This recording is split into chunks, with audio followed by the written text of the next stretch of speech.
ভারতের সব থেকে গরিব 5টি রাজ্য। নাম্বার 5, মেঘালয়। বর্তমানে এই রাজ্যের অনুমিত জনসংখ্যা 37,72,103 জন, যার মধ্যে দরিদ্র জনসংখ্যার হার শতকরা 32.67%। নাম্বার 4, মধ্যপ্রদেশ।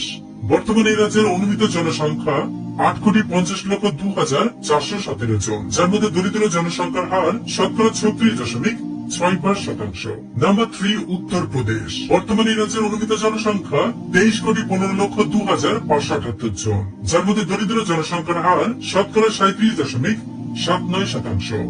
নাম্বার 2, ঝাড়খণ্ড। বর্তমানে এই রাজ্যের অনুমিত জনসংখ্যা 4,01,03,76 জন, যার মধ্যে দরিদ্র জনসংখ্যার হার শতকরা 42.16%। নাম্বার 1, বিহার। ভারতের সব থেকে দরিদ্র রাজ্য বিহার। বর্তমানে এই রাজ্যের অনুমিত জনসংখ্যা 12,85,03,64 জন, যার মধ্যে দরিদ্র জনসংখ্যার হার শতকরা 51.